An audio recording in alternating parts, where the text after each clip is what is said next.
Good morning, everybody. Happy Monday. We have an amazing show for everybody today. What do we have, Krystal? Indeed, we do. Show looks a little bit different today. We're going to explain why in just a moment.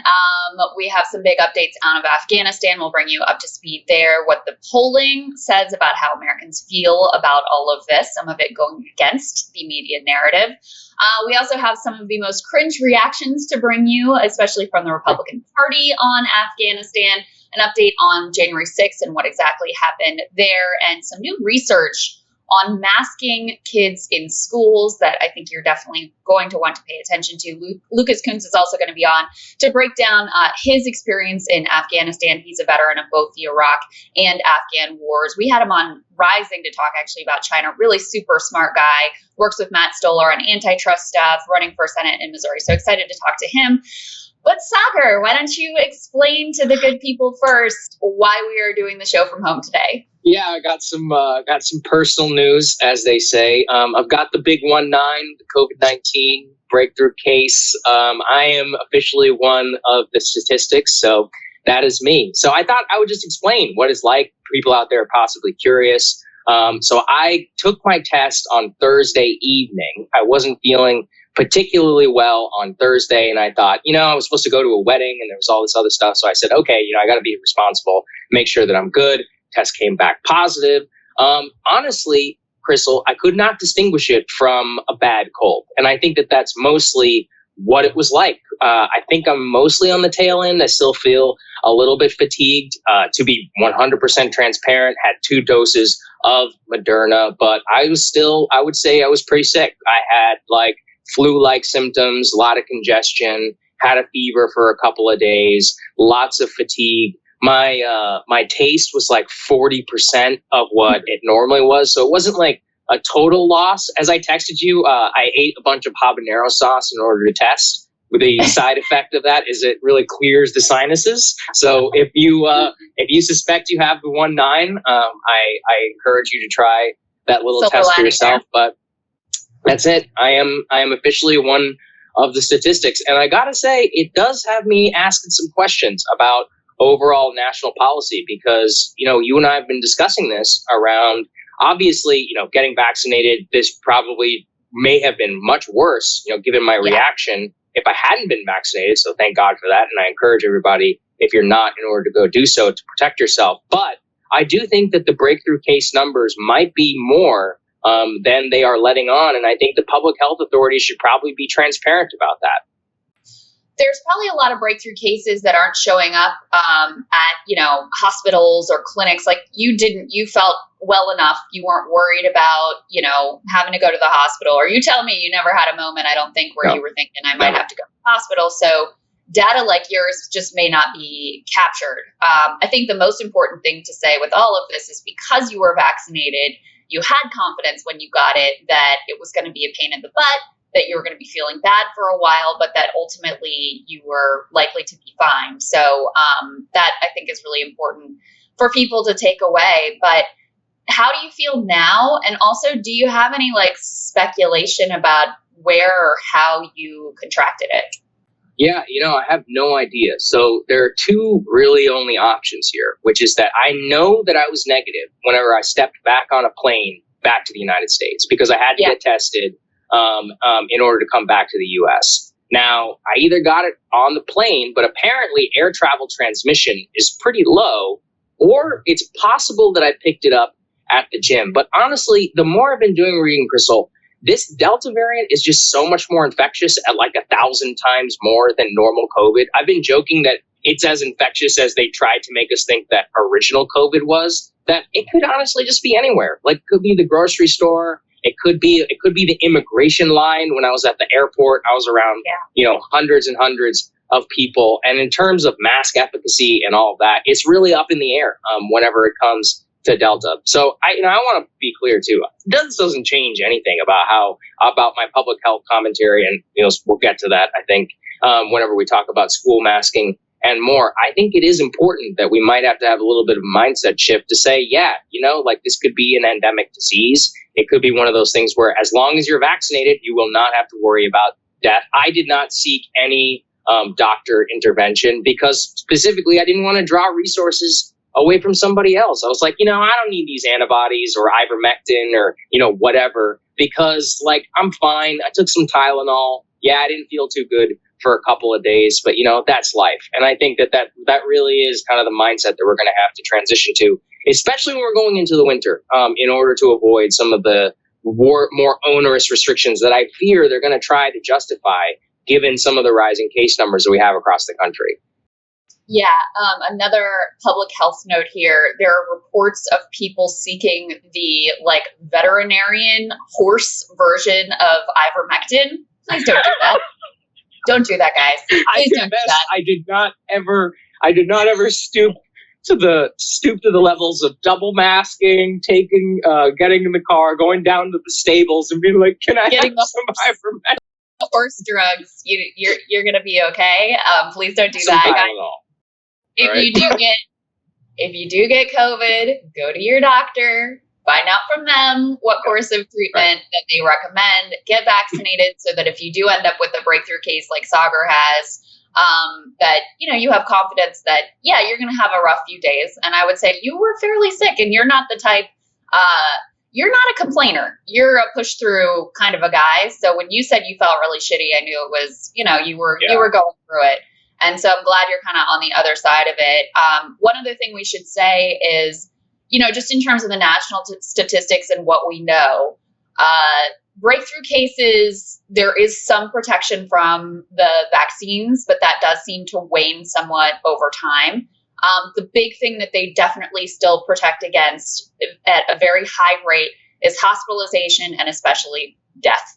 Those are the things, obviously, we are most concerned about. So anyway, Saagar, I'm glad you're feeling a little bit better, although I know you're still a little tired, still a little run down from this whole thing. We'll get there. I just want my taste buds back so I can eat really spicy food. But yes, Programming Row, please, everybody, thank you for bearing with us. It'll be a week. I fully expect to test negative within the next couple of days, and then just as a precautionary measure, and then we should be back up and running all next week. So bear with us, and thank you very much. Yeah, and I guess that is the last thing to say. I decided to do the show also not in the studio because obviously I was around Saagar quite a bit on Thursday when he started to feel bad. So I feel totally 100% fine. I've been giving myself the home test every single day. I continue to test negative, but just out of an abundance of caution, I decided to also not be in the studio since Saagar's going to be on. It doesn't make that much of a difference anyway. So that is what you can expect for the week. Yeah, thank you. Oh, can I just say a note on that? Those home tests, they are a lifesaver. I really encourage people to go and we should have had these months and months ago, but you can buy them at CVS. It's like $25 for 2 tests, and they're very, very accurate. I think it's like 99%.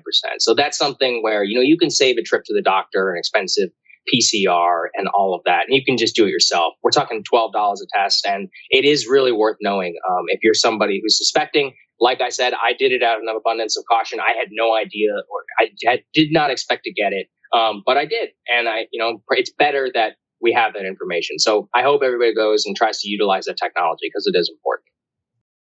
All right. So all of that being Let's said, get to it. Saagar, there's some interesting polls out this morning about how people are feeling about Afghanistan.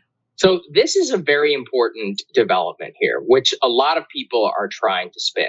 Now, let's go ahead and put this NBC News tear sheet up there on the screen, which shows that the drop in job rating decline for Biden is precipitous. Now, they put in the headline amid COVID surge, Afghan withdrawal in the NBC News. This is important because even NBC is calling this, quote, the summer of discontent when Biden's approval rating is falling through 50% of the first time. And remember the Krystal and Saagar rule, which is that any public poll, you should just add +4 to +6 of Republican support, given the fact that we basically didn't see a lot of that show up in the 2020 election.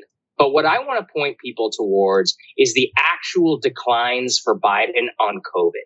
And that Afghanistan, Krystal, really doesn't have a lot to do with his job approval ratings. Let's go ahead and put this up there on the screen. Mark Murray. So what he shows there is that Biden's job approval around all adults, 49%, and it was 53 in April. Disapproval, 48, was 39. So that's a 9-point increase in the explicit disapproval rating. And registered voters, relatively stable from 50 to 51. But the overall disapproval number, I think, is really getting at something which is important. But, friend of the show, Batya, let's go ahead and put her tweet up there on the screen, because I think she captured this, what I want to get across to everybody, which is that the drop for Biden, yes, people don't necessarily approve of Afghanistan, but the 16-point drop in his handling of COVID is what has really led to his drop in approval. As she says, showing once more how the national media's views, pro-COVID restrictions and furious about Afghanistan, are the opposite of most Americans. And I think that absolutely captures the dynamic. We're about to get to school masking and pandemic restriction and more. But I really do believe, Krystal, that the discontent in this country, I think really amongst people like us, as well as many diehards, people who went out, got vaccinated, did what they were supposed to do, but are still living with a lot of hysteria, a lot of talking about, different restrictions and more, are not grappling with the fact that this could be a real uprising against Biden, and that Biden, by really, in my opinion, kind of caving to the public health establishment, is doing himself and the Democrats no favors come election time in 2022. My interpretation is quite a bit different, because if you look at it, the numbers are still very much in favor of, things like masking. Even vaccine mandates are more popular than, honestly, I would have expected. But I think some of this is Biden's fault, and I think some of it is out of his control. There is a segment of the population that doesn't want to get vaccinated, and it really doesn't matter what Joe Biden says or does outside of a vaccine mandate, which would be incredibly controversial, to get those people vaccinated. And that means that we are having a surge in coronavirus cases, as we are personally experiencing, although your vaccination status doesn't have anything to do with that. So some of that is kind of out of his hands.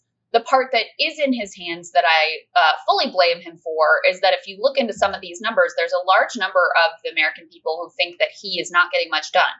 And I think that criticism at this point is fair, because he took so long, he was so obsessed with getting this bipartisan deal done, that it has really hamstrung the rest of his agenda. Not to mention that he's decided to defer to the parliamentarian. He's decided to keep the existing Senate rules with regards to the filibuster in place. He's decided not to put pressure on Manchin. And so there is a sense of like, he's stuck. And the other pieces that were promised to the American people to help them and to continue to move the economy forward, not just to get out of COVID, but beyond, those have not come to fruition. That is completely on him. And I think that's part of why you see this backsliding in both his handling of the coronavirus and also backsliding in terms of his handling of the economy. What I will say to your point is the people who do oppose the COVID restrictions are extremely motivated. Now, that matters a lot in the midterms, right? Yes. Which side is really amped up and really motivated. And I do think that's an issue for him.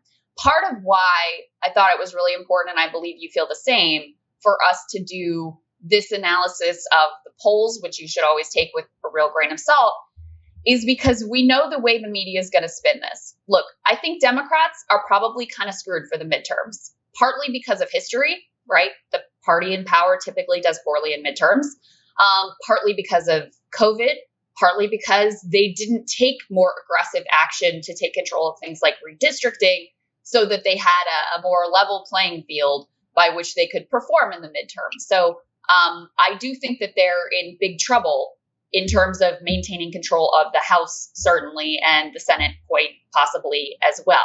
The media is going to say that's because of Afghanistan. And that's just not the case. Yes. If you ask voters in this NBC News poll, one of the things that they found is that Afghanistan is nowhere on people's list of the issues that are most important to them.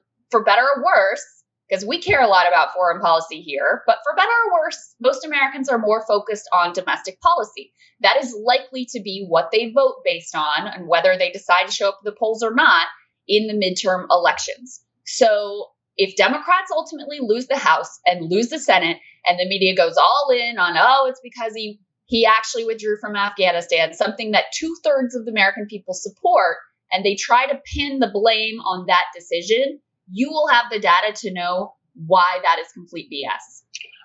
Absolutely. And friend of the show, Trita Parsi, highlighted, brand new poll that actually came out, which amid the, worst of the withdrawal. Let's go ahead and put his tweet up there on the screen.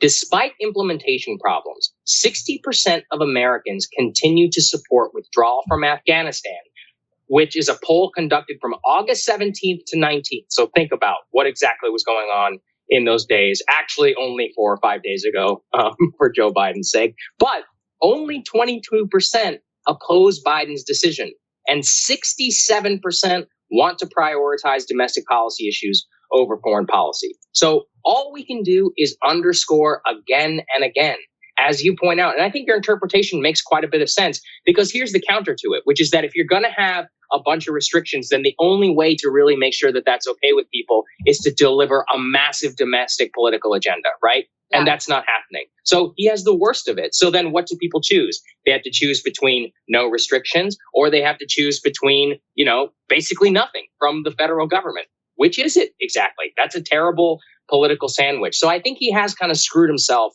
in either direction.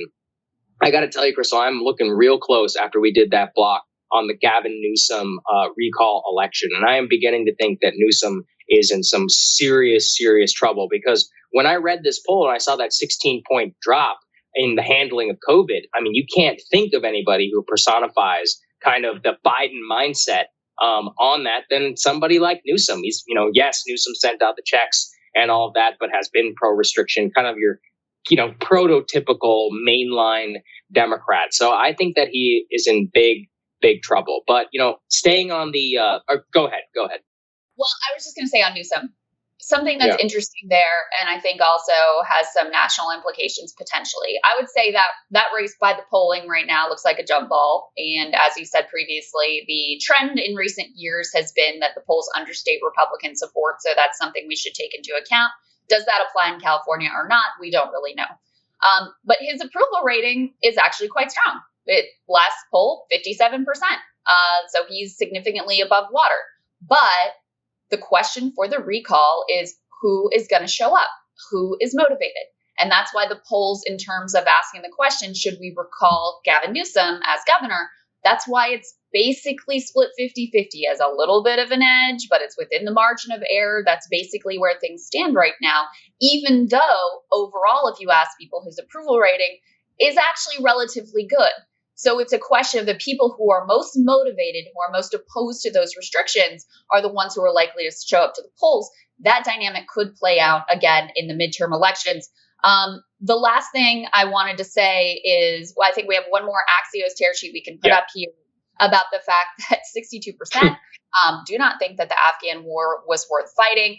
And actually, way more people are concerned now about domestic extremist groups than international extremist groups, which is a whole other conversation. Yeah, that's a whole other block. Later, 63% don't think the Iraq war was worth fighting. So basically, the same as Afghanistan. And in the NBC News poll that you cited to start with, the number who say that the war was not worth it is the same now as it was in 2014.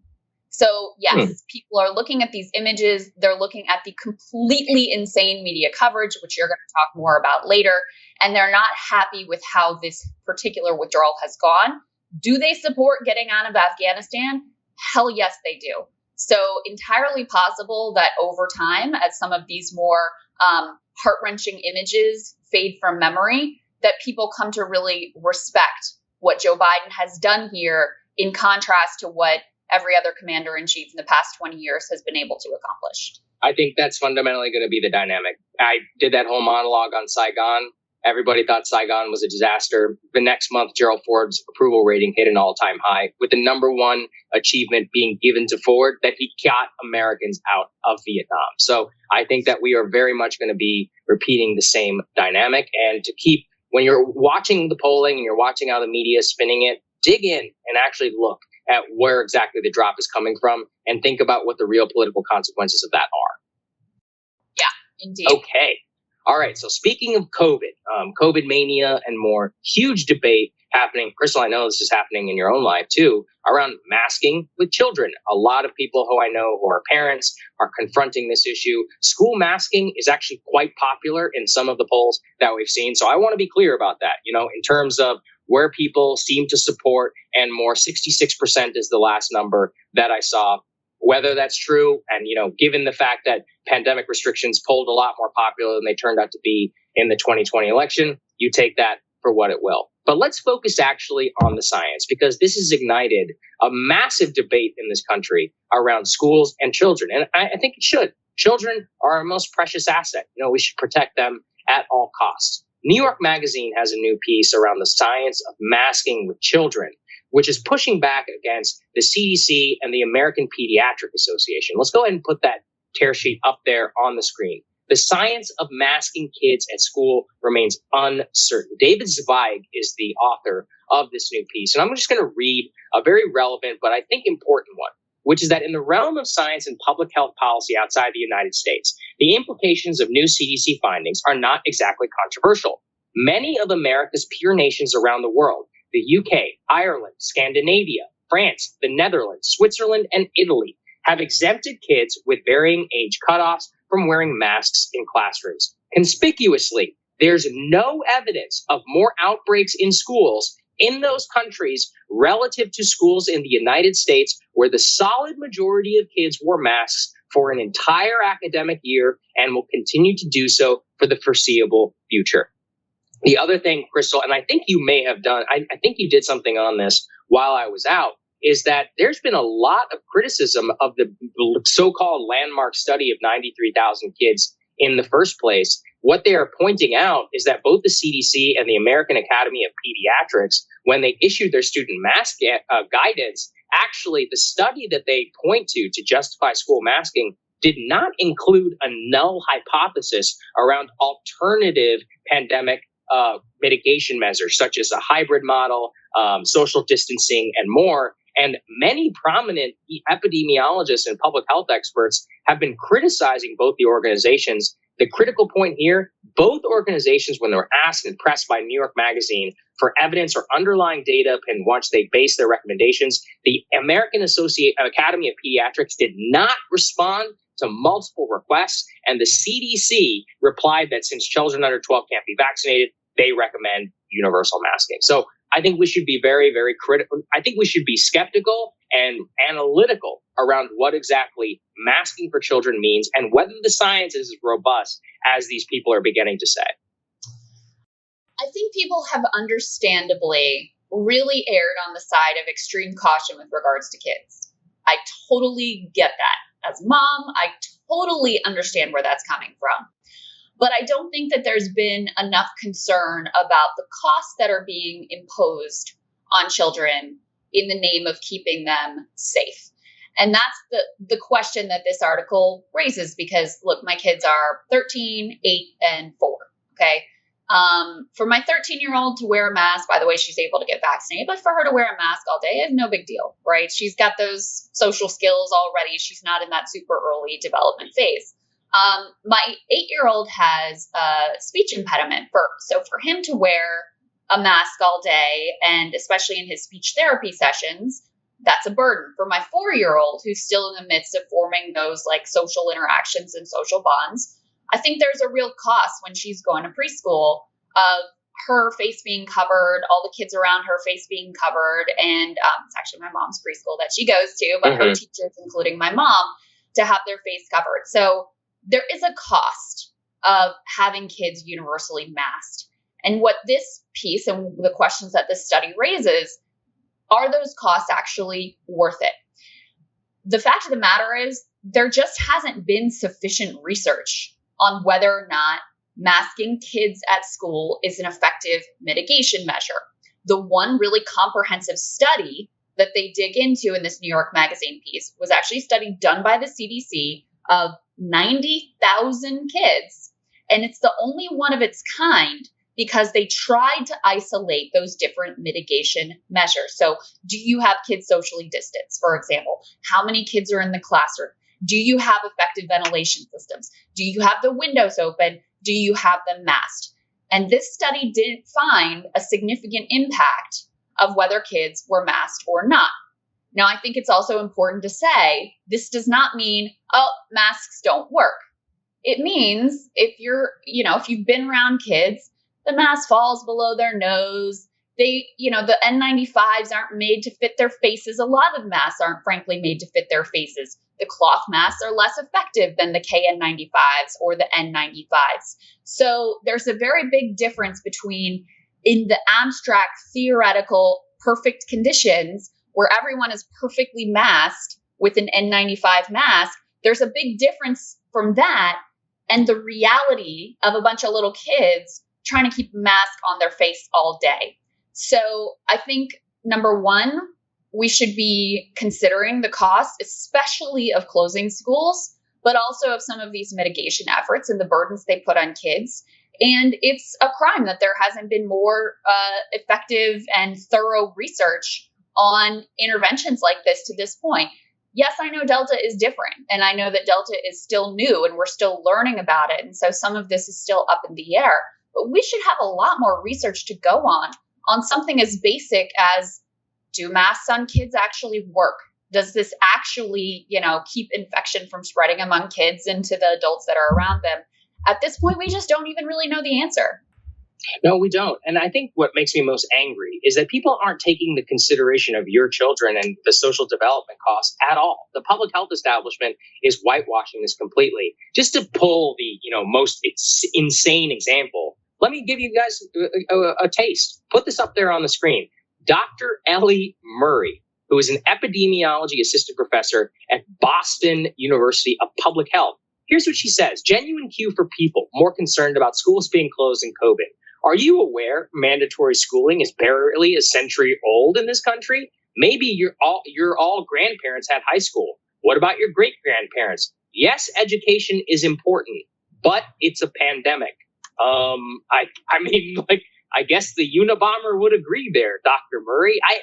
What I hate about this is the callousness towards children and the way that we don't seem to realize that so much of this could backfire with social consequences, which we're not even considering around, yes, could it perhaps mitigate COVID? Well, as we said, we all really don't know the answer to that question. But what about, as you were talking about social development, I told you this anecdotally. I was at a party and I met a baby who was more than a year or something old, and the baby had never been around people before. The only people that it knew were its parents and I think a caretaker.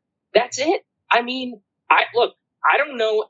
I'm not a children's psychologist, but I'm going to go out on a limb and say that could impact that child's development. Maybe we should be honest about what exactly that means. So that's really all we're trying to point to here, which is that there is a major push in order to try and shut down schools, or at the very least, like put down, universal masking and more. I could easily see, given my own experience with Delta, I could easily see, a push in order to try and close colleges, Zoom. I heard stories from somebody who had not been to college in like a year and a half. They're a junior in college and they didn't know where their classes were. Why? Because they hadn't spent any time on campus. Imagine that. A junior in college and did not know where their classes were because they had not spent any time on the physical campus. You can say, Saagar, you're an idiot for caring about stuff like that. I'm just pointing to you as a very concrete example of there's a cost to what exactly we've been doing here. Well, and we also have to bear in mind that, look, at the beginning of the pandemic, we didn't know whether kids were going to be as at risk as adults. And if kids were as at risk, it would justify some extreme measures, right? So I supported closing schools at that point because we just didn't know. Well, now we know. And we know, thank God, that kids are at much, much lower risk. I believe the number that I read also from a David Wallace piece, actually, in the New York Magazine, is that kids' fatality rate, if they're infected, is 0.001%. Okay, now if you're a parent whose kid is infected and ends up in the hospital, or God forbid ends up dying, then you would do anything to protect that kid. And so I don't want to minimize that whatsoever. But you've got to weigh what are the risks and what are the costs. And now at this point in the pandemic, even with Delta, because we can look at the data from the UK, where they're a few months ahead of us, and they still see that, yes, this thing is more infectious. It spreads rapidly. It's not quite as spreadable as chickenpox, but it's pretty dang close. It spreads rapidly, but it does not lead to a more significant incidence of severe illness, hospitalization, and death than the original variant did. Okay. So we have to weigh those costs and those benefits. And we do know at this point, we know the way that mental health suffered. We know that addiction spiked. And we know that there were hundreds of thousands of kids who just never showed up for school because the schools had been closed and because they had gone virtual and because things had been disrupted. So look, if you're, a professional managerial class family, you got the resources to bring in tutors, you're working from home, you can work with your kids. It's kind of a pain in the ass, but you can do it. You can keep them up to speed. You're going to be able to get them caught up. Then, for the school to close out of an extreme abundance of caution, that may be the right risk level for you. But what about the kids whose parents don't have those time, resources, in order to make sure that they're kept up to speed and in order to make sure that their education continues to progress? We know that there's already been a tremendous cost to them. And I feel like that cost is there's an assumption that an overabundance of caution has no cost imposed to it. And that's just absolutely not the case. That's really well said. All right, so we wanted to give you the latest news coming out of Afghanistan, especially with regards to where we stand on getting American citizens and our Afghan allies evacuated. As of this morning, they actually evacuated another several thousand overnight. So these numbers are even improved from where they were yesterday. But the White House, as of yesterday, was saying that a few thousand Americans remain. Secretary of State Anthony Blinken was on the Sunday shows yesterday speaking to exactly how many people have gotten out at this point. Let's take a listen to that. Chris, thanks very much. Last 24 hours, about 8,000 people on about 60 flights evacuated from Kabul airport. Since this effort began at the end of July, about 30,000 people all told on our military flights and on charter flights that we've helped to organize and get out of the airport. Okay, so things are proceeding apace. I know they're still hoping to meet that end of August deadline that they had set. And again, as of yesterday, there were a few thousand Americans remaining. Hopefully today that number is even lower. President Biden has been, repeatedly getting out in front of the American people since apparently no one else other than us are going to make the case for this policy on television. He's been making it himself. He gave a speech yesterday at 4 p.m. and took a couple questions as well. Let's take a listen to a little bit of what he had to say. I've continued to make progress since I've spoke to you on Friday. We have moved thousands of people each day via U.S. military aircraft and civilian charter flights. In a little over 30 hours this weekend, we've evacuated an extraordinary number of people, as I will detail in a minute, about 11,000 individuals. That number will change day to day as the air and ground operations in Kabul vary. Our first priority in Kabul is getting American citizens out of the country as quickly and as safely as possible. But look, that's the job. My job is to make judgments. My job is to make judgments no one else can or will make. I made them. I'm convinced I'm absolutely correct in not deciding to send more young women and men to war for a war that in fact is no longer warranted. These troops and innocent civilians at the airport face the risk of attack from ISIS-K from a distance, even though we're moving back the perimeter significantly. We're working hard and as fast as we can to get people out. That's our mission. That's our goal.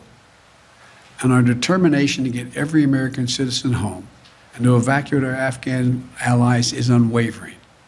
At the end of the day, if we didn't leave Afghanistan now, when do we leave? Another 10 years? Another 5 years? Another year? I'm not about to send your son or your daughter to fight in Afghanistan. I don't see where that is in our overwhelming interest. And the talk about how our interests are going to be impacted, let me tell you, you're sitting in Beijing or you're sitting in Moscow. Are you happy we left? They'd love nothing better for us to continue to be bogged down there.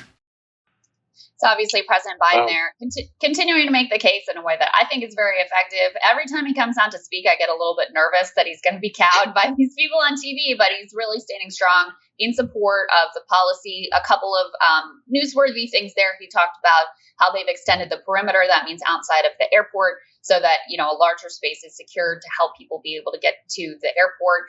And I also think that it's important to note, yes, as we've said before, obviously it's incredibly ugly. Obviously the scenes we've seen have been heartbreaking, but so far, not a single American has died in this process, which is actually kind of incredible. It's something you're not going to hear on television a lot, but that in and of itself so far is an amazing accomplishment. You know, Krystal, we've been getting, a lot of criticism, and I'm just going to push the button and I'll say it, which is that, look, I understand that the situation is harrowing. Yes, I understand that. But actually, what is the alternative? I've talked about this. Also, and I'll say this also about the Americans in Afghanistan. I don't want to sound callous, but the State Department's been telling these people to leave for months. The United States government can't force you to leave. If you want to stay, then you're going to stay. And by all accounts, what it seems like is that the several thousand who were left in Afghanistan simply didn't expect the Taliban to take over as quickly as they did, along with the U.S. government. Now, I sympathize, and it is still and always will be the responsibility of the United States government to ensure those people's safe passage. But you can't forcibly remove people from a country if they don't want to leave, especially people who are dual citizens. And everybody seems to sound like I or other people making this point are crazy. But if you think about it, many of these people said, I think I've got a couple more months. I'm going to wrap up my affairs and more. There was a choice that was made. I will fully admit that it was made with imperfect information. I am not blaming them necessarily for staying. But as I once said, what was the alternative? Many people have said, we should have kept Bagram Air Force Base open. Okay, that's 70 kilometers away from the city of Kabul. So how are you going to get from Kabul to Bagram? Are we going to airlift people back and forth? I also want to highlight, Krystal, some breaking news this morning, which highlights the dangers of what I've been saying, which is that the media is trying to push Biden to extend the withdrawal deadline. The Taliban just this morning gave an interview to Sky News in which they said, quote, "It is a red line. President Biden announced that 31st of August would withdraw all military forces. If the U.S. or UK were to seek additional time, the answer is no, or there will be consequences." Consequences means war against American forces. And so, look, it's not pretty. 10,000 people, though, are being pulled out a day. I think that's pretty good. We have some news here. Let's put the New York Times tear sheet up there on the screen, which is that the U.S. has ordered 6 commercial airlines to help transport Afghan evacuees.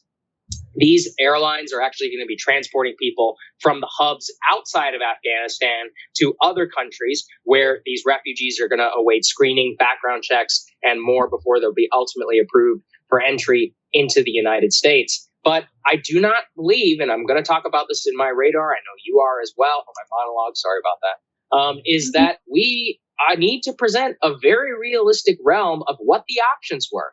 And I think that the people who are all saying, I was for withdrawal, but not like this, or I'm for withdrawal, but, the withdrawal is going badly. Many of you are falling for, and I will show you this explicitly, the talking points of the neocons who never wanted to leave.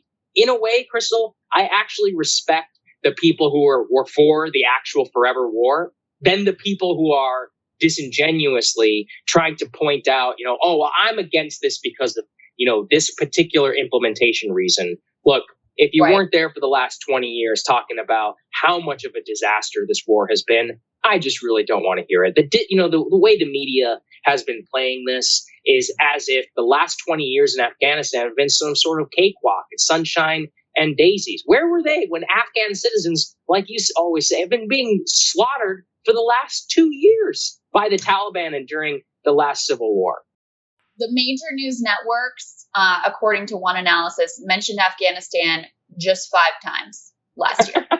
Okay. They did 5 minutes of coverage over the entire year while Afghan civilians were being slaughtered in part by our amped up bombing campaign and because of the civil war that continued to rage on. They didn't care about that. They did not care about that. So save me your crocodile tears in service of the military-industrial complex now, if you didn't care about it then. I also love Matt Iglesias has been really great on this issue. It's sort of funny that we end up like, and this is actually what I'm going to talk about in my monologue, that we end up being some of the most forceful advocates for Joe Biden and aligning with, people like Matt Iglesias, who were not always on the same side of. Anyway, it's been strange bedfellows, but he made this point that it was like, I can't believe, sarcastic point, I can't believe after a 20-year flawless mission, Joe Biden just comes out of nowhere to botch the whole thing. Who could have seen that coming? Listen, this whole thing has been a catastrophe from start to finish. And it's in part been a catastrophe because of military leadership who've been invested in keeping us there year after year after year, did not plan for this withdrawal, gave Joe Biden a horribly flawed intelligence assessment that it was going to take months for the Taliban to take over, if not years. That obviously was wildly off base. And yes, I know they ran to their friends in the press to try to lie about that after the fact. But the truth is that they were completely wrong and gave the president very bad intel about what was actually going to happen after we withdrew our forces. So that's where we are. The American people still 2/3. It has not moved people 1 inch, all of this coverage, off of their position that this war was a disaster from the start and we never should have been there and it was time to get out. Everybody looking at these images, of course, Americans are good people. They don't want to see our people left behind. They don't want to see our allies left behind. They don't want to see these scenes of heartbreak that are unfolding at the airport, of course. But if you didn't care about what was happening to these same people over the past few years, and you're suddenly a humanitarian when it's in the service of keeping us there forever, please. So that's effectively where we are in terms of the news. And as you said, Saagar, the very last update is that they have required, this is actually interesting little bit of history, they're requiring some of the commercial airliners to help support in ferrying people among bases and from bases back to the U.S. So they're not like flying into Kabul. So they're, at a safe distance here, the commercial airliners. And apparently the power for that comes from the Civil Reserve Air Fleet created in 1952 after the Berlin airlift, where you can basically compel these commercial airliners to help you assist. And they've grabbed, I think it's like 18 airliners to help their passengers. So that's the very latest where things are in terms of the evacuation. There have been, moving forward, there have been some really quite incredible reactions to all of this. And across, both sides of the aisle, but we've been focusing on some of the particularly noteworthy Republican responses to Biden's Afghan evacuation, which have been particularly unhinged. Let's hear from Lindsey Graham, who believes that because of this ending of a 20-year war, Biden should be impeached. If we leave one American behind, if we don't get all those Afghans who stepped up to the plate to help us out, then Joe Biden, in my view, has committed a high crime and misdemeanor under the Constitution and should be impeached. So not the people who lied us into war, not the people who lied repeatedly to the American people to convince them that this war was going well and we're making progress and the surge is working, not the commander-in-chiefs who claimed and promised the American people they were going to get out and never got around to doing it. He wants to impeach Joe Biden, who actually finally did the thing that he promised and that everybody wanted him to do. Yeah, where's Lindsey on George W. Bush? Oh, wait, he said George W. Bush shouldn't be impeached. Oh, Donald Trump.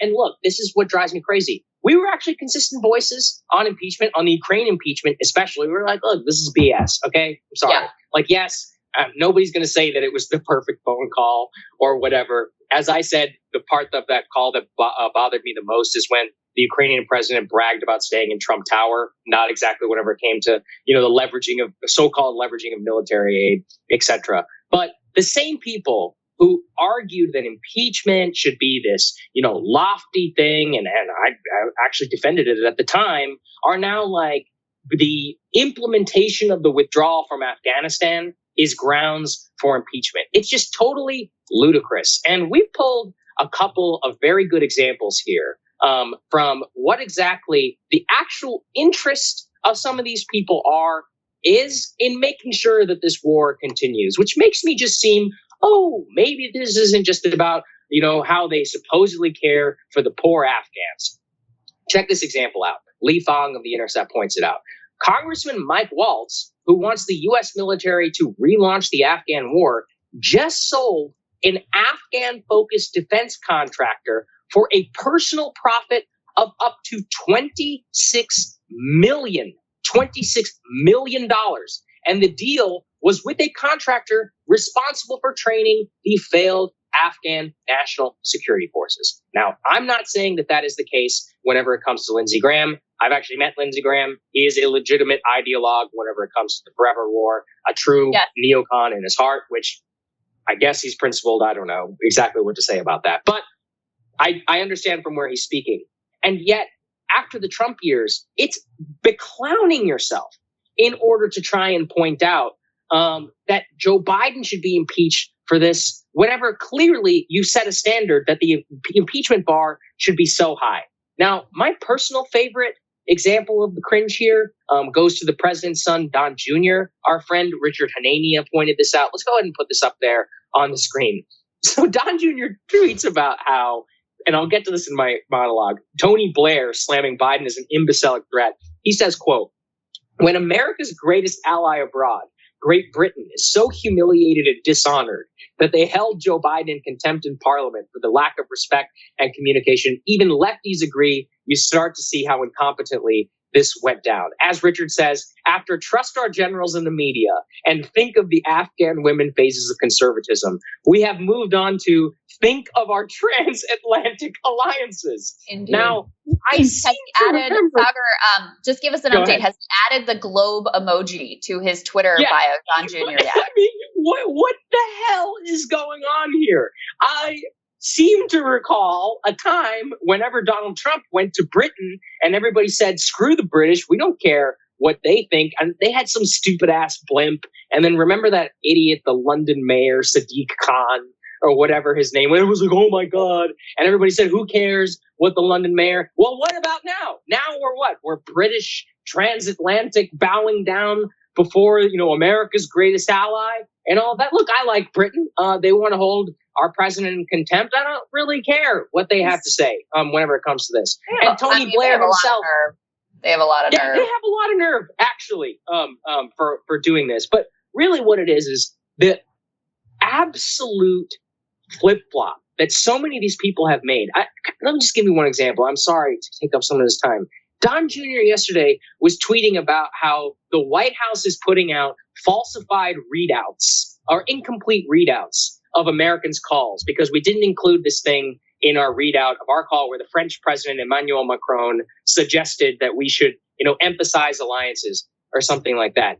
The Trump White House literally suspended all readouts of phone calls. Why? Because they didn't want to put out the information and get into the exact scenario of leaving some stuff out and not. So they just suspended all. Now, I happen to know that because I was a White House correspondent, but I just want to say to these people, shut the hell up. You have no idea what you're talking about. You're embarrassing yourself at the altar of rank partisanship and just showing us all you have no principles whenever it comes to actually ending war. Yeah. And even Lindsey Graham, who you're right, is a true believer neocon. Unreconstructed, never saw a war he didn't love, right? So I guess at least he's principled. Props. But I don't recall him floating impeachment for Donald Trump meeting with the Taliban at Camp David to broker a peace treaty. Now, look, that's an action that you and I both support because we're consistent here, okay? But if you were going to, get hysterical about something, that seems like a pretty good candidate. And he may have been critical at the time, but he definitely was not calling for impeachment over brokering a peace deal with the Taliban at Camp David. So all of these people, it's really been quite revealing because you also had a lot of people in the media who sort of feign war weariness over the years. But then the second that they have a chance to advocate for us being there forever, they'll take whatever opportunity that they can to push for continuing the forever war. And as you put it, don't be fooled by they're trying to create this middle ground of like, oh, well, we still want to get out, but just not like this. No, there's two positions here. You either want to get out and you accept that this is never going to be perfect. You're never going to have the conditions met. It's never going to be sunshine and rainbows when you end a 20-year failed imperialist project and the state collapses. That's not on the menu, okay? So put that out of your mind. You either want to get out and cope with the messiness that entails, or you want to stay. And what we have seen from all of these partisan hacks, and again, plenty of Democrats too, by the way, who are saying they want to investigate Joe Biden over this. Give me a break. But all of these partisan hacks and every corner of the media that is carrying water for the military industrial complex, you now know what their true colors really are in all of this. Yeah. And, I want to say this too. At least we're honest here. We're looking at the scenes of the Kabul airport and saying, you know what? As terrible as it is, it's worth it. Let's make these people tell us that it's okay that 22-year-olds get blown to bits by suicide bombs for a corrupt government and for an endless mission. Why don't they defend that? Why didn't they have to sit in the media and come and defend the 20 years of failed war, the thousands of Americans who are dead, tens of thousands who are wounded, who the goddamn hell knows how many Afghans who have been killed in this war, how much money that we wasted over there. Why don't they go ahead and defend that? They won't. They'll point to implementation measures. They'll point to this. I've got 20 years of receipts, Krystal, on implementation failures of the Afghan war. How about they come? They can sit on this show. We will go through every failed measure of the campaign. And you can tell me which one was worse. I know exactly which one was worse. Make them be honest. The dishonesty in this conversation is really what is driving me the most crazy of all. So well said. All right, we got another interesting little nugget here for you. Okay, let's get to, speaking of dishonesty and more. So this is from Reuters, exclusive. FBI finds scant evidence that the U.S. Capitol attack was coordinated. Now notice, this is cited to sources. They say that the FBI has found the scant evidence that the January 6th attack was the result of an organized plot, according to 4 current and law enforcement officials. This is very important, Krystal, because this isn't an official announcement from the FBI. There's not a forthcoming report. No. It's a leak to Reuters about people who are familiar with the investigation. Oh, and conveniently, this one just was completely buried by the mainstream media while they're fear-mongering for more war in Afghanistan. So here's what they say. Though federal officials have arrested more than 570 alleged participants, the FBI believes at this point the violence was not centrally coordinated by far-right groups or prominent supporters of then-President Donald Trump, who have been, according to the sources who are directly involved or briefed on the wide-ranging investigation. They say this, quote, 90 to 95% of these are one-off cases. You have 5% maybe of these militia groups that were more closely organized. But there was no grand scheme with Roger Stone and Alex Jones and all these people to storm the Capitol and to take hostages. So why is this important? Because the media has sold us a pack of lies. And nobody here is downplaying January 6th. Even if it was spontaneous, it was still really bad. Was it a coordinated attack on the seat of democracy? Well, no. It was a bunch of yahoos who somehow were able to storm the Capitol and did actually attain, the floor of the Senate and more. I think that symbolically is a total disaster, and they should be punished to the full extent of the law. But in terms of charges of domestic terrorism, the organization that was implied here, all of the focus on the Oath Keepers and the 3%ers, none of whom I'm saying are good people. All of this was implied as a coordinated effort, Krystal, so that they could push a new domestic war on terror. And the more that we learn that the FBI themselves, who have all the incentives in the world in order to play up the coordination angle, they can't even find the evidence of that. Well, okay, so on that, I disagree because, listen, the FBI in particular and law enforcement in general lies all the time. They lie to the press all the time. The press believes them all the time. So you have every reason to be skeptical of what the FBI is spinning here. And in fact, they do have an interest in downplaying the level of premeditation because it made them look really bad, right? The fact that this happened. Yeah, that's true. The fact that this happened and that they were so unprepared and that they hadn't apparently shared sufficient intelligence assessments for all of the relevant parties to have their ducks in a row. Like, to me, this also smacks of a lot of cover your ass from the FBI and law enforcement. However, what we do know and what we should look at is what's actually been charged. Okay, what charges have they actually been able to gather the evidence for that they think there's a decent chance of conviction? And we haven't seen the details of those. Yes, they planned to break into the Capitol. That part was premeditated, but they didn't really have any plan once they got in there. That was like as far as the planning went, which kind of strikes me as accurate here, that's basically as far as they got. We're going to storm the Capitol. Then what? I don't know. God will take care of it from there, right? Our hero, Donald Trump, will come and save us, or Mike Pence, or whoever they were counting on to do something. Yeah. I would totally believe that they didn't really have it thought out since then. And again, what I think we should pay the most attention to is what has actually been charged and what are the details that prosecutors are actually able to try to prove out. And even that, you should be a little bit skeptical of. It's not like government prosecutors are the most honest or straightforward people either. But if even they aren't saying these sort of like high level conspiracies were afoot, then you should expect that it is somewhat less than what the media has led you to believe in terms of the level of coordination and the actual danger in terms of, the election being overturned. Your point about how they may want to downplay it to obscure their own failures is incredibly important. I did not even think about that, and you are 100% right. So let's make sure that we put that in there, because actually it's true. If they do say it was coordinated, it's like, well, what the hell were you doing? Why didn't you disrupt it then? We know you have plans in all these organizations. Right. Why didn't you disrupt it, since all evidence currently indicates that you're doing a hell of a job of organizing these fellas in a whole other sorts of areas? Guess we're not going to talk about that one. I just think it's important we highlight this story because, look, was it bad?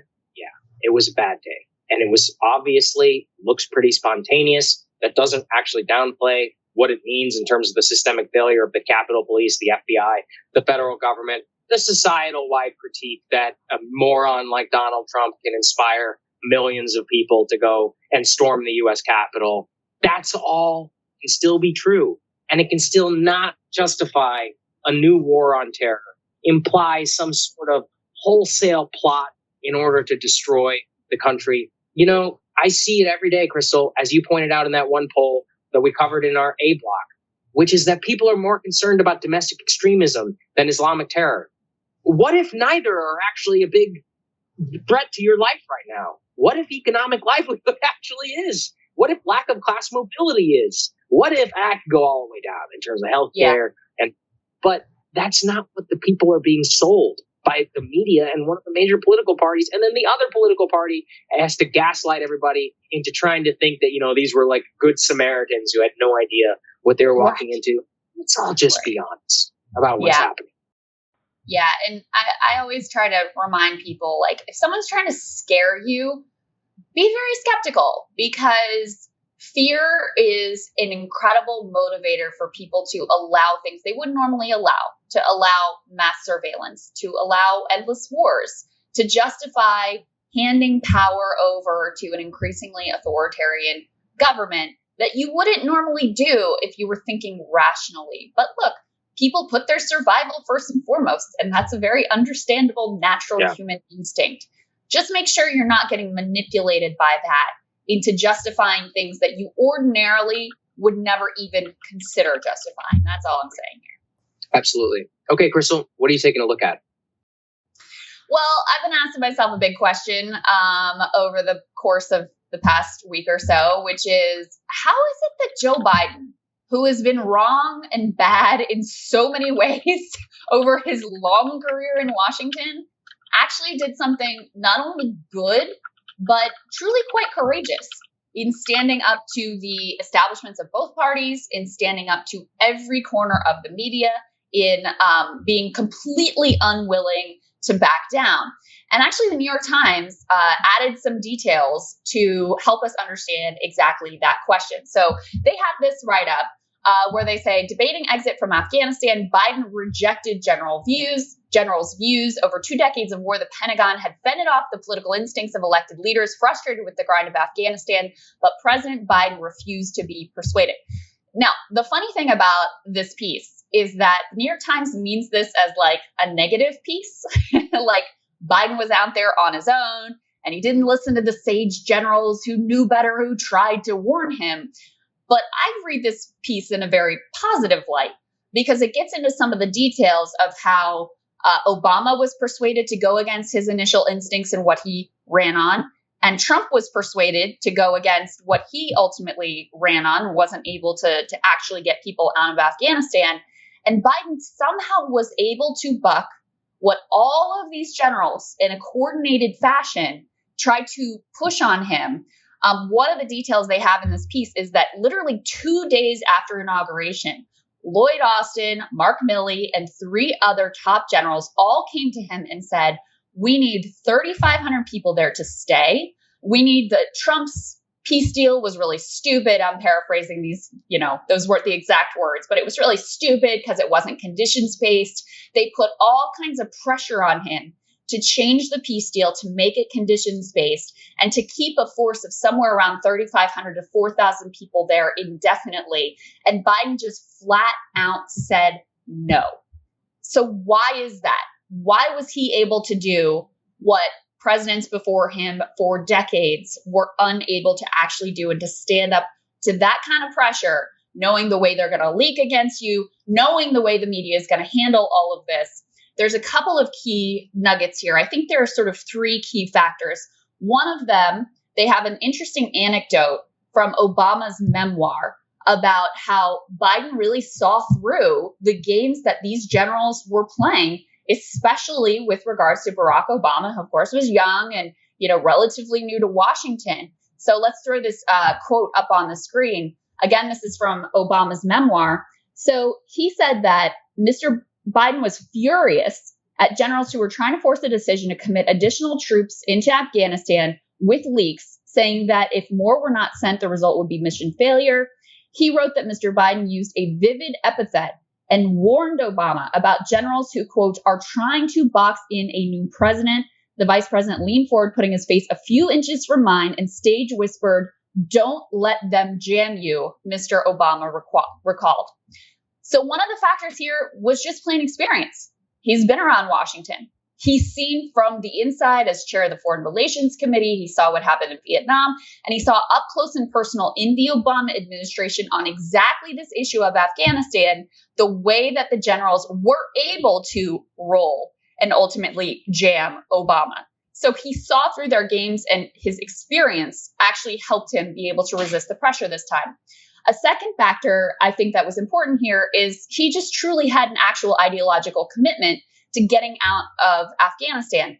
He fought with Obama. He fought with Robert Gates. He fought with Hillary Clinton during the Obama administration about committing additional troops to the surge in Afghanistan. He wanted a much smaller footprint and fought, sort of vicious battles against them. He was also incredibly frustrated and disgusted with the Afghan government that we were propping up. One of the details from this piece is that he was so disgusted and frustrated at one point that he once threw down his napkin and walked out of a dinner with then President Hamid Karzai. So he's also seen through the totally corrupt and inept Afghan leadership that we were propping up for many years, and actually had an ideological commitment. He saw through the lies. He understood the lies. He knew that the mission had long been accomplished or gotten off track and become about nothing other than military-industrial complex profits.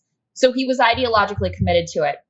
But the third piece, and this part's not really contemplated in the New York Times piece that I mentioned earlier, is something that Saagar and I have talked about here, which is that Joe Biden really has a kind of a chip on his shoulder, right? Obama, Hillary Clinton, all the smarty pants in the Obama administration, they all really looked down on him. They treated him as less than. They sort of humored him and dismissed him. And he felt that his way of doing politics, his sort of, old school relationship based way of approaching politics, that was really smeared at by Obama. And so as I was thinking through how he got to this uncharacteristic place of doing something so good, in contrast to so much of his career, I really think it comes down to an intense desire to one-up President Obama. And in fact, it's not just on ending the war that President Obama promised to end, but didn't actually end. It's also, you can see those signs in other parts of his administration. So one of the critiques of the Obama administration was that they went too small on the stimulus. So Biden comes in, he does a relief package that's much larger than what Obama had put on the table. Obama couldn't get a deal done in terms of bipartisanship. He could never get the Republicans to do a single thing with him. So that helps to explain why Biden has been so weirdly obsessed with this stupid bipartisan infrastructure deal, burning days and days and months to try to get a bipartisan deal done, because that was something that Obama could never, ever do. And then finally, Obama couldn't end the endless wars. And so it makes sense to me that out of a desire to one-up him and out of a sort of like ego-driven sense of grievance and this chip on his shoulder, he was willing and able to do the thing that Obama didn't. So look, Joe Biden is still as flawed and still has made as many bad decisions as, anyone has in this town. But I do think that that motivation of one-upping Obama and some of the peculiar parts of both his history in Washington and his own personality traits came together in a way here where he actually truly did something that was special, that was different, and that was ultimately courageous, Saagar. It was interesting reading into this piece. And again, it's funny how the New York Times thinks this is a bad thing. And I look at this and I'm like, this is incredible that he was able to do this. Yeah. I'm really glad you took us through that tour de force. But here's the interesting part that I would point to. We've had quite a bit of criticism, more than I frankly expected.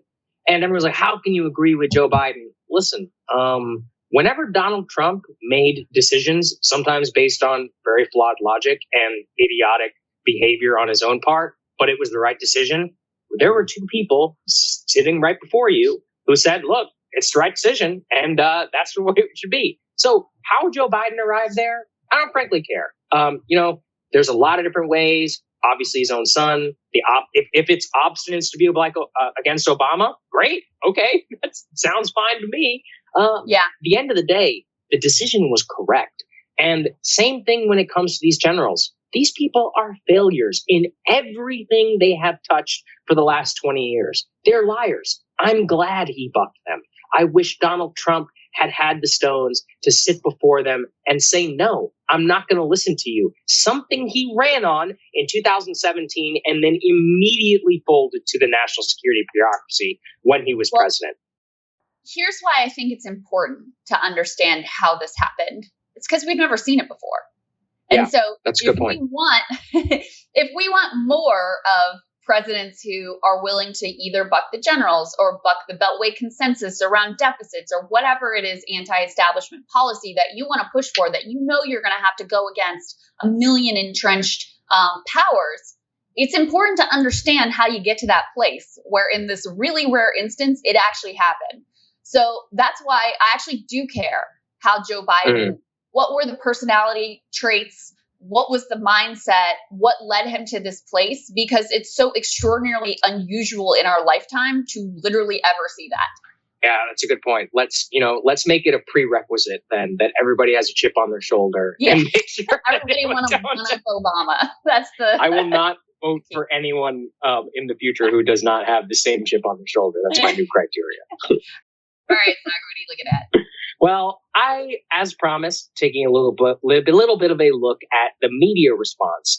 And one of the things I've tried to underscore to many of my friends who've been gaslit, frankly, by a lot of MAGA criticism is that by being one of these people who says, I'm for the withdrawal, but not like this, and amplifying many of the critiques, you find yourself on the side of the neocons who screwed up this world in the first place. The media in particular has been not discerning whatsoever about the credibility of the people that they cite in their critiques of Biden. So I pulled 4 separate pieces of criticism, which I have seen amplified by conservative media, which are direct people who were responsible for getting us into the quagmires of today. Okay, so let's start with one, my personal favorite. My friend Kurt Mills over at the American Conservative pulled this one. The Wall Street Journal, quote, as Afghanistan reverts, Iraq makes steady progress. That's a claim. The byline on that is Paul Bremer. Now, for those who may not know who Paul Bremer is, Paul Bremer was George W. Bush's pick in order to head the Coalitional Provisional Authority in Iraq. He made the decision to pursue de-Baathification in order to kick out all the Iraqis from their government and completely collapse that nation into a sectarian civil war. He is, by my estimation, probably the single most discredited figure of the entire Iraq war, save for George W. Bush. And yet, he's in the pages of the Wall Street Journal trying to tout his own fake success and making sure that he points to what happened in Afghanistan as a failure and not his own dealings in Iraq, which collapsed that nation, killed thousands of American soldiers, cost America $1 trillion. In what world should we be elevating voices like Paul Bremer? Now let's go to the next one. This is another particular favorite who I've seen all over Fox News in the last couple of days. Ari Fleischer.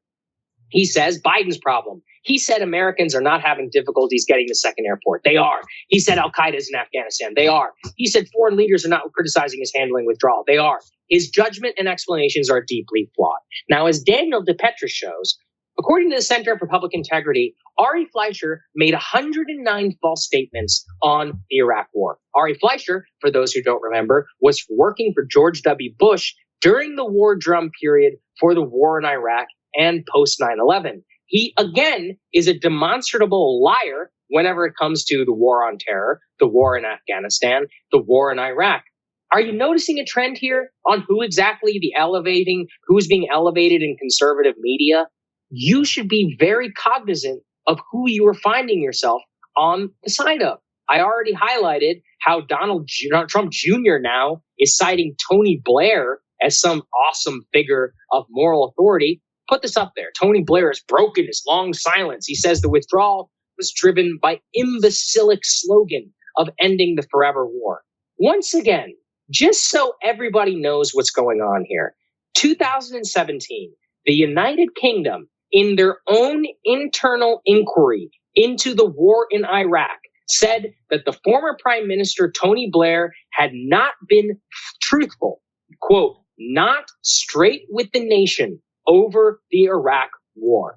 He said specifically that Tony Blair tried to obfuscate his own responsibility in falling for WMD in Iraq, in pushing the lies as to why the Britain stood with the United States in that invasion, and that he himself is a liar who lied to the British people. And yet he now comes forward and has the gall to criticize our president for doing what he couldn't do in terms of getting out of Afghanistan. So that's Tony Blair. And here's my personal and final favorite. Jeb Bush tweeting out an article about how Afghans need an underground railroad by Paul Wolfowitz. Now, I said previously that Paul Bremer might be one of the most discredited figures of the Iraq war. Paul Wolfowitz actually might be one who's even more so, or very much at least in the running here. Why? Because what we see there is that Paul Wolfowitz was one of the chief people inside the Bush administration pushing for war in Iraq, permanent occupancy of Afghanistan, so-called democracy, the full neoconservative agenda whenever he was in the White House. These are the people who are being elevated by elite media. These are the people that you find yourselves on the side on. They are all proven liars. And Krystal, we have now given people so much information. John Bolton is being interviewed on CNN. We see Condoleezza Rice writing op-eds in the Washington Post. Not a single credible voice, not one have I seen on the media. I think that Craig Whitlock, who we had on this show of the Afghanistan papers, he was interviewed once on MSNBC. As far as I know, he was not interviewed so far on CNN. Where are the people exposing the lies of those who I just pointed out? These people have blood on their hands in the toll of millions, treasure that they have spent.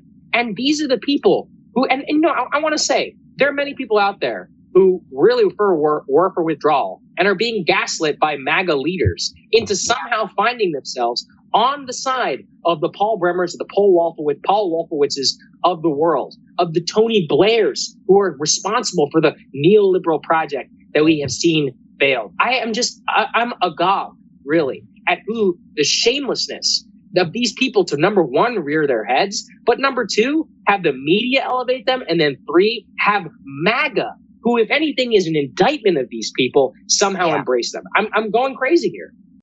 It really is incredible. Yeah. So you have scenes like General Barry McCaffrey making the case to keep a NATO force there indefinitely. Like, I mean, these are and you don't hear, listen, if you want to have like one warmonger on for the neocon take that 20% of American support versus, the rest of your coverage to the mainstream view that it was time to get out of Afghanistan, then okay, maybe I could see that. But really the idea that you would have anyone who was associated with these insanely failed policies, and not just failed, where people were lied to systematically over years and years at the cost of hundreds of thousands of lives, trillions of dollars in money that could have been spent. We had some uses for that money over these many years. Yeah.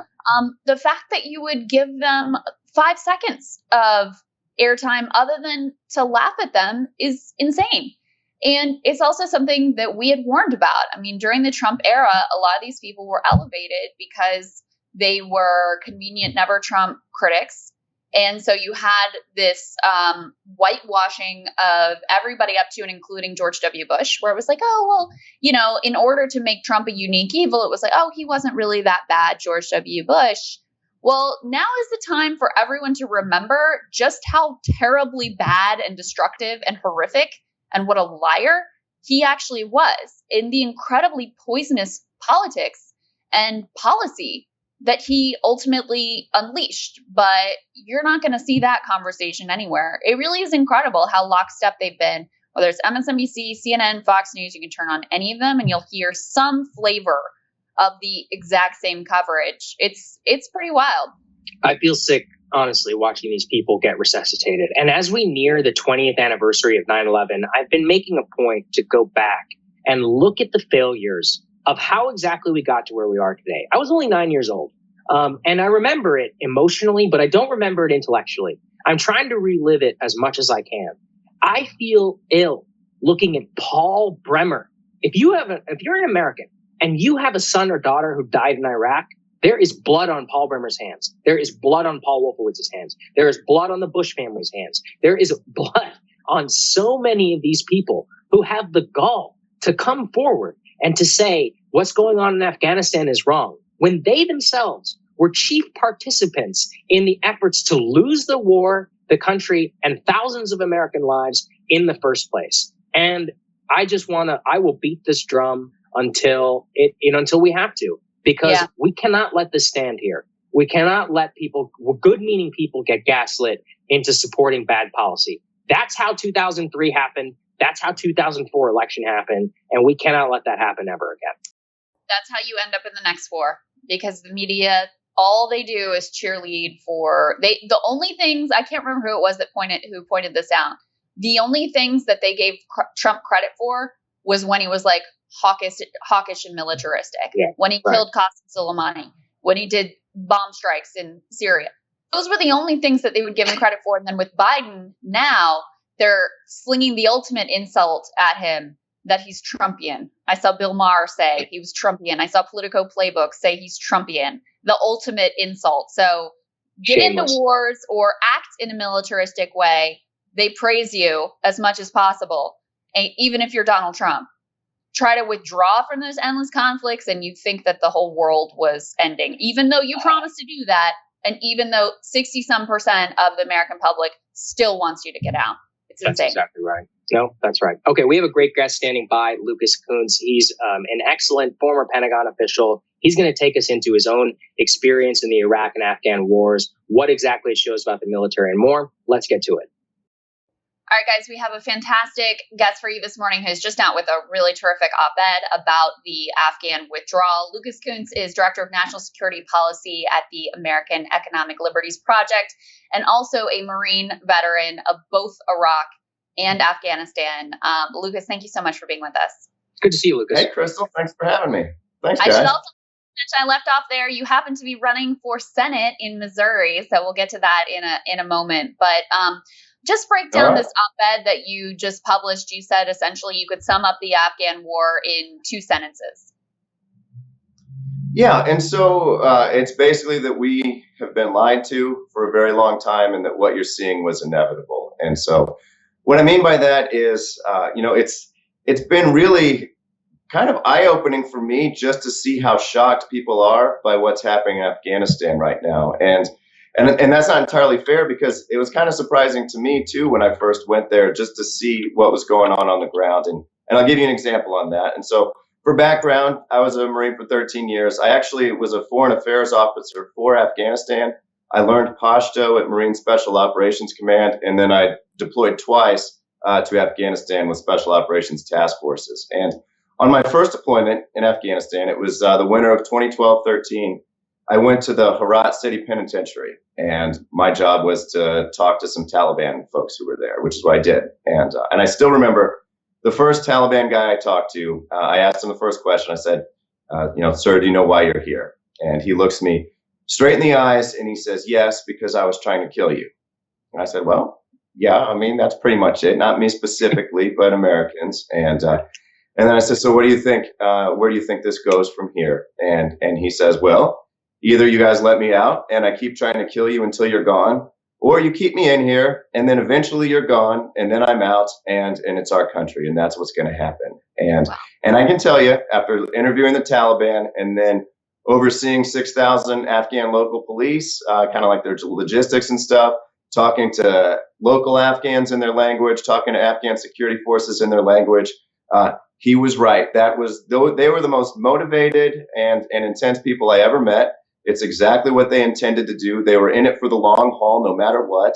And what you're seeing right now is the result of the Taliban getting to train and practice against the greatest fighting force in the entire world for 20 years. And if you want to be the best, you train against the best, right? Whether it's chess, football, running, whatever. And they trained against us for 20 years, and they are so much stronger and more powerful and put together than they were in 2002 or 2003. And so for me, it's like the real deal here is this was all covered up. No one knew about it. The media didn't pay attention to it.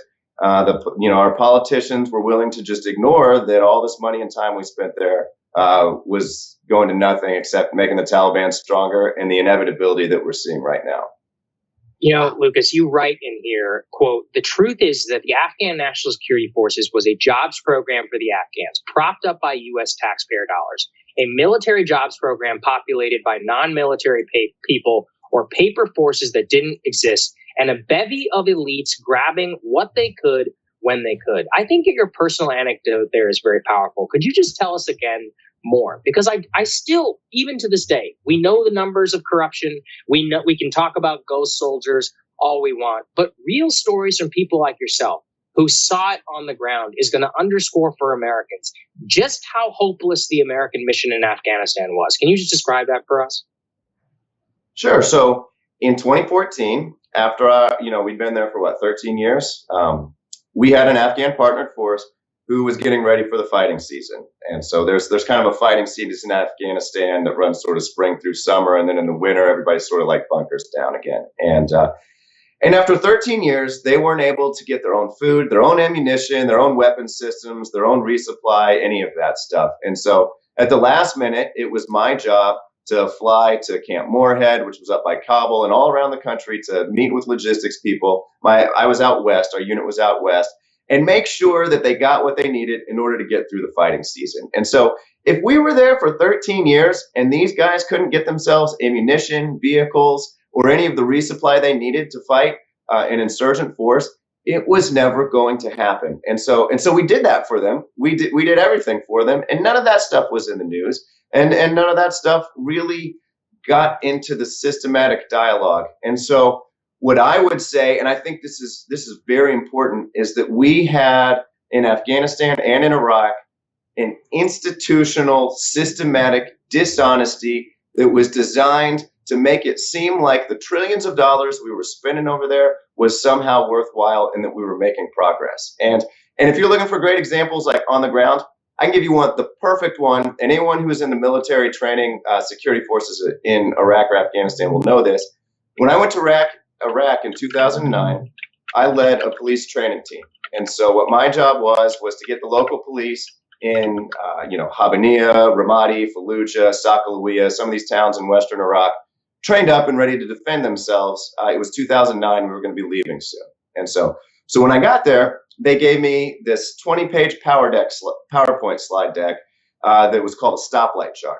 And so what the stoplight chart had on it was all the capabilities that my partner force was supposed to be able to do. And if it was colored in green, it meant that they were ready to do it. If it was colored in yellow, it meant that we needed to work on that.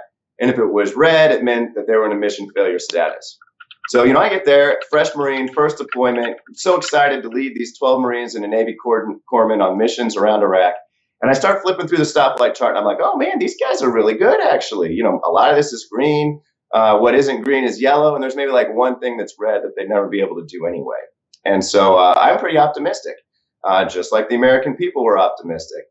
And then I started working with the Iraqi police, and I started to see, well, they should be red on this. They should be red on this. They should be red on this. And I just work with them for a little while. I'm like, whoa. So I go to my hire and I'm like, can we do a reassessment? I'd like to do a stand down, a reassessment, and re-rate them so that this, reflects what's actually I'm seeing on the ground. And what came back to me was that no, we couldn't reassess them. And at the end of this, they're not allowed to go down on anything, and they're going to actually have to go up in a few areas.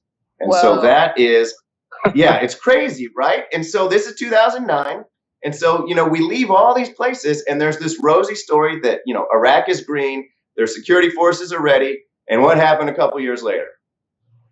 A couple thousand dudes in pickup trucks calling themselves ISIS rolled over all these units and took them over despite what you saw on the stoplight charts.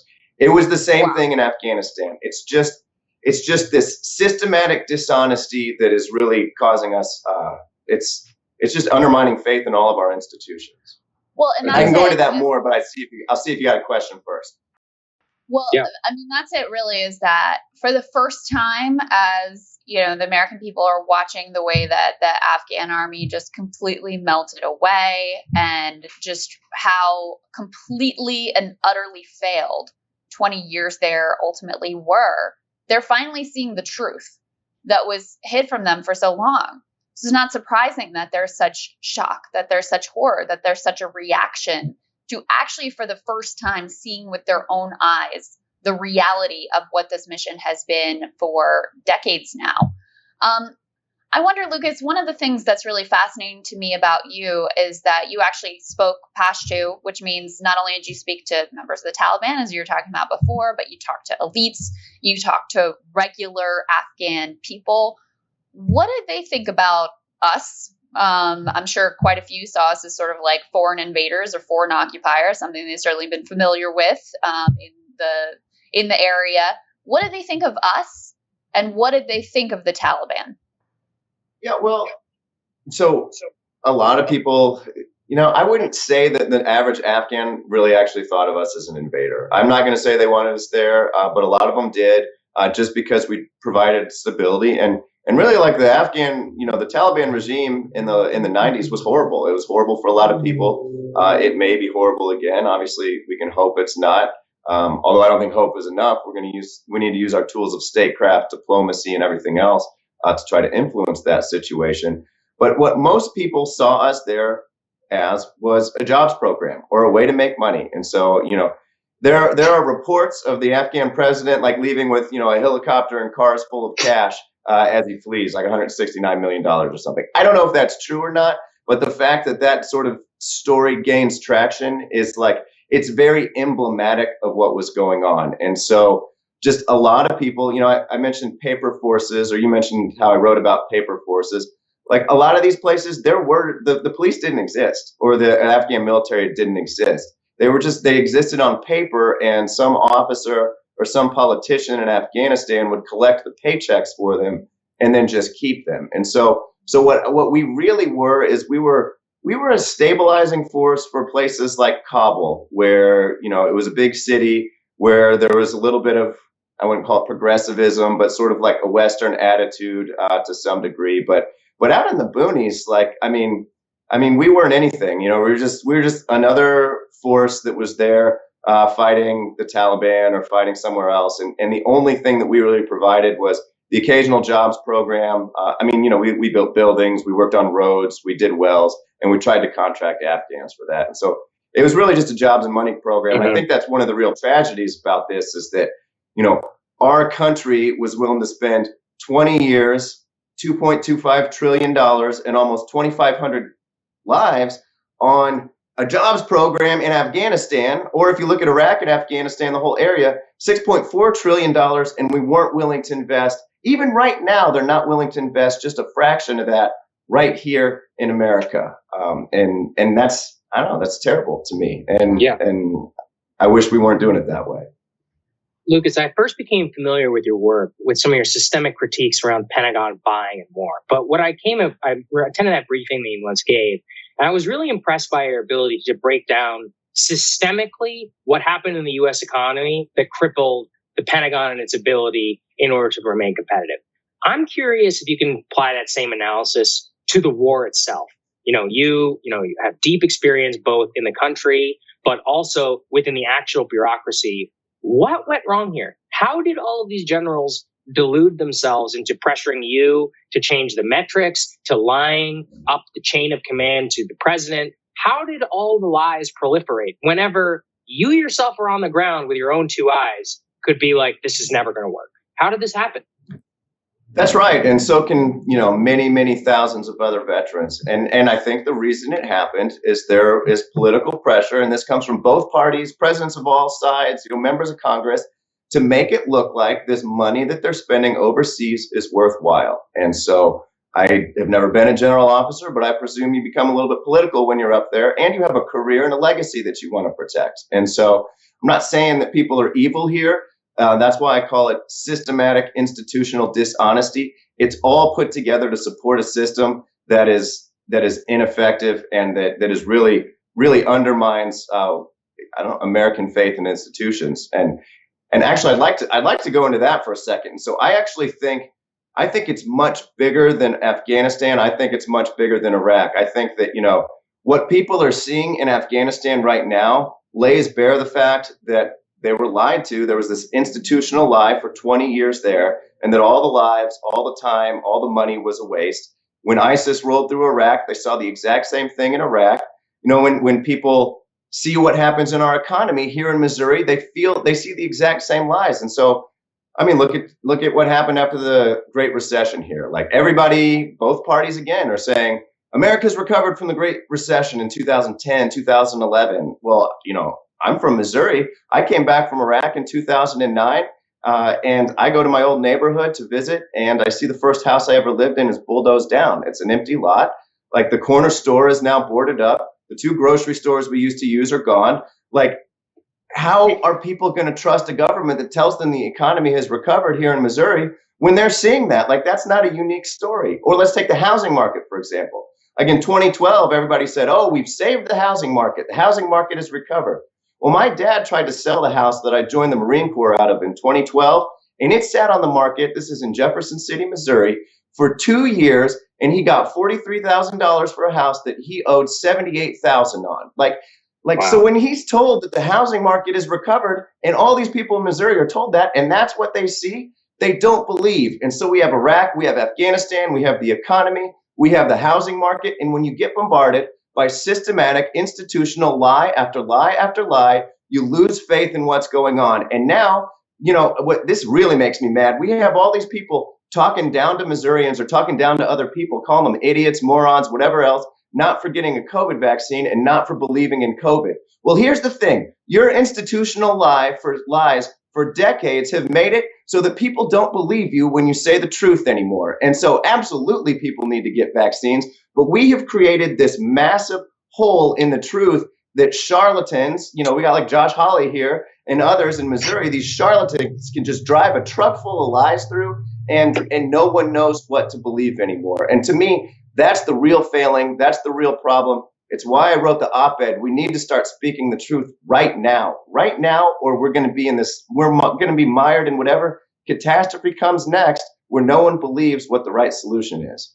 No, I think that's incredibly well said. And you see the media, periodically these polls will come out about how trust in media or trust in government institutions have declined. And they're like, how did it happen? I just can't understand. Yeah. Anyway, next up, we're going to bring on John Bolton to tell us about why we should stay in Afghanistan forever. Can't imagine why people don't trust us anymore. It's pretty incredible. Yeah, that's right. And we got elites writing articles. I read an article in the Atlantic the other day that blamed voters for what happened in Afghanistan. They said, voters, it's your fault.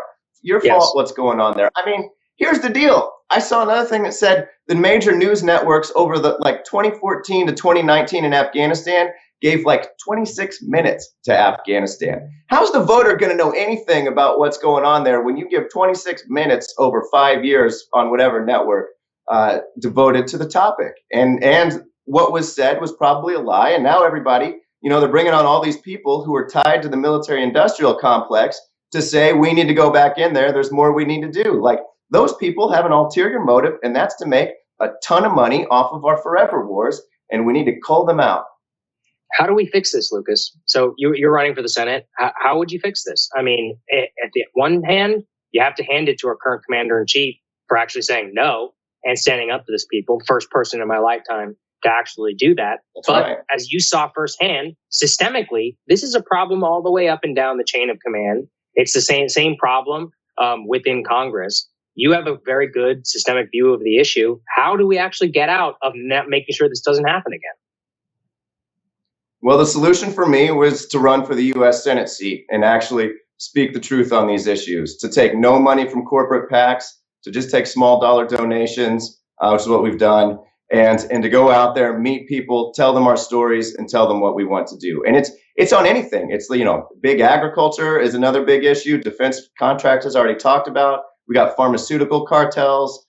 We have an entire system and an entire economy run by massive corporations who perpetuate lies that what they're doing is good for you, and buy off our politicians who then strip our communities for parts. And I just described how my community in Jefferson City was stripped for parts.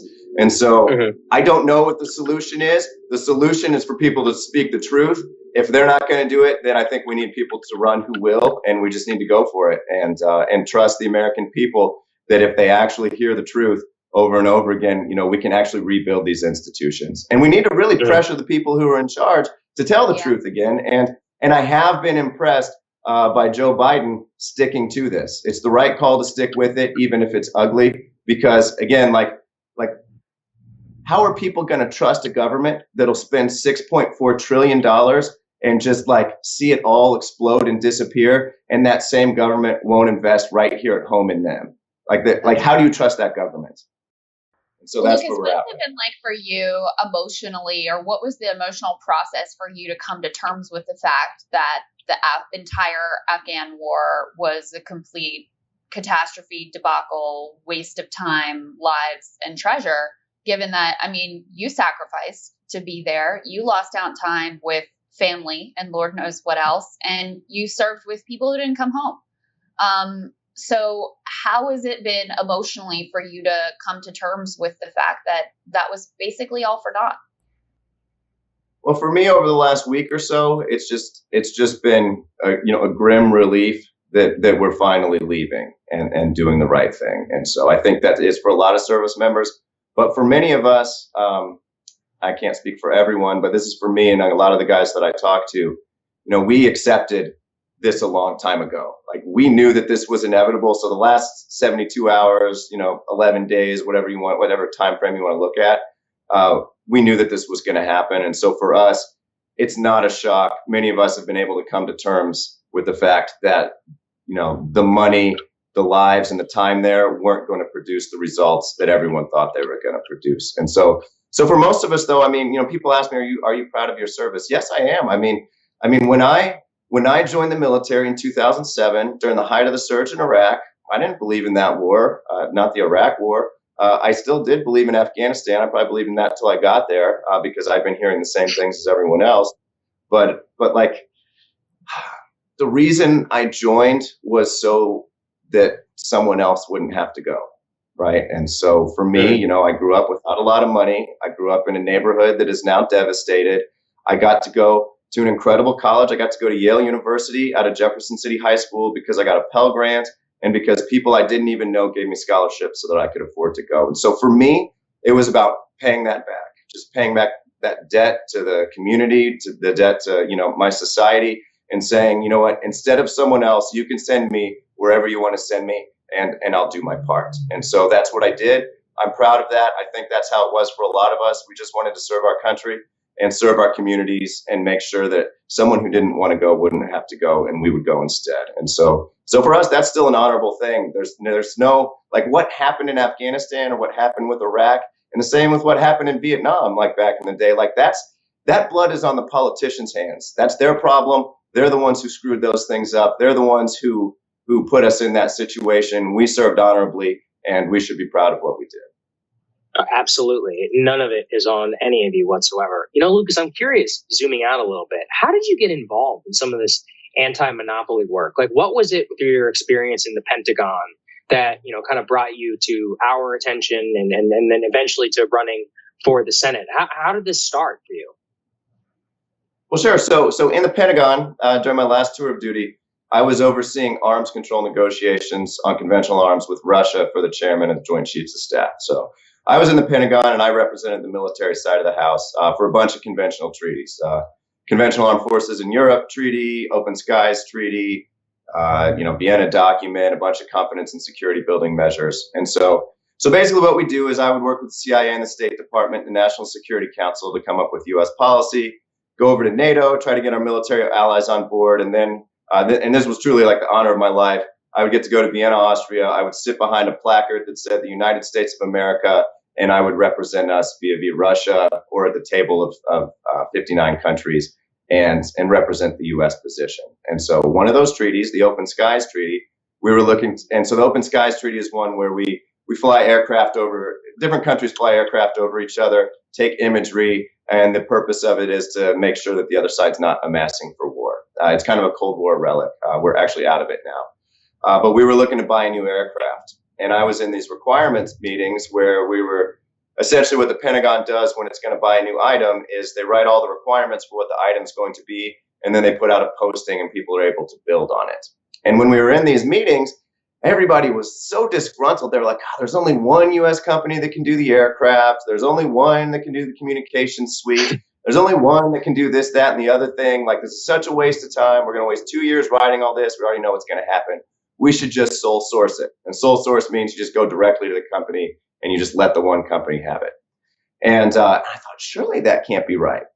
So I looked into it more, and sure enough, it was true. In fact, the entire defense economy is entirely consolidated in these stovepipes. So you have single companies that are able to control their market, and the Pentagon, as the biggest purchaser of items in the entire world, then becomes a price taker and pays whatever these people want. And so, you know, what that is it's a real tragedy for the taxpayer.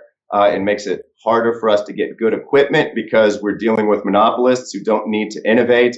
In fact, if there's an innovative company, they'll just buy that company, shelf whatever it created, and keep giving you the old worst product. And so I got frustrated with that. I was going back home over and over again to Missouri and just seeing what happened to that state. And so I started volunteering with some nonprofits that look at Missouri, or look at monopoly power, who saw how monopoly and sort of corporate consolidation were harming my home state. And I just got really motivated to work on that issue because places like Missouri have been left behind by that economy, and you know, we're not willing to invest in them, and the Pentagon is getting robbed, and it's a real tragedy. It's bad for America. It's bad for business. It makes it so there's fewer smaller businesses than ever before, which is less opportunity for everyday working Americans. And so, so I'm really big into competition, making it, you know, getting an even playing field and giving us all a chance. Yeah, I mean, monopoly's been horrific for ag, but it really pervades every aspect of our life. I mean, if you're a worker and your only options are basically like Amazon or Walmart, then that's not a whole lot of options. That doesn't give you a whole lot of power. Talk to me, Lucas, a little bit more about Missouri. It's a state I happen to care a lot about. It's where my mom's from, and that whole side of the family is there. It's also a state that, Democrats used to win pretty regularly. It was a swing state for a long time. And now it seems like one that Democrats have by and large just kind of given up on. They think, well, we can't win there anymore. I guess we can't win Ohio anymore. I guess we can't win Iowa anymore. Let's go to the next state. Maybe we can try to flip Georgia. Maybe we can try to flip Arizona. Why do you think that a lot of Missourians, and especially in rural Missouri, a trend we've seen across the country, have soured on the Democratic Party? Yeah, I mean, we can win in Missouri if we go back to our roots. And so what the Democratic Party did, and this is because money talks, is the Democratic Party became the party, honestly, of big tech and Wall Street. And so when your party goes the way of big tech and Wall Street, and you live in a state like Missouri, where people don't want big tech controlling their lives, and they don't want Wall Street, or they've seen how Wall Street has just stripped the state of all of its companies, shipped jobs overseas, shipped jobs to the coast, shipped headquarters to the coast, sold away some sort of our flagship companies. People here aren't going to trust them. It goes back to trust again. And so if we got back to our roots, which is working for working people and making sure that everyone gets a good wage, we'd be fine. I mean, you can actually see that in Missouri when you look at the ballot measures that we've passed here. So the people of Missouri over the Republican legislature have passed ballot measure after ballot measure that's very progressive. We increased the minimum wage by $5 over the federal level by a huge percentage. We fought back the so-called right to work, which is an anti-union bill, by like 68% to 32%. We passed medical marijuana over the state legislature, and we expanded Medicaid on a ballot initiative. So this is what people want. People are populist here. They're progressive. They don't like elites. We need to run. Democrats will win here if they run top bottom instead of left right, because that's what this state is about. And it's what I'm about. I mean, you can obviously see that from everything that I've said. It's that there are elites who are stripping our communities for parts, and we need to fight them. And so examples of that in Missouri is, Monsanto being sold to Bayer, a German company. It's Anheuser-Busch, one of our most prestigious companies, being sold to InBev. A Belgian-Brazilian conglomerate, 1,400 jobs immediately cut. This is what Wall Street does here. I already talked to you about the housing market and how devastated it was when everyone was telling us we were good. And then, another really big one here is that one of America's biggest pork producers is Smithfield. They run 25% of America's pork production. They have a huge production line here in Missouri, all the way up the supply chain. And in 2013, they were being bought by a Chinese conglomerate.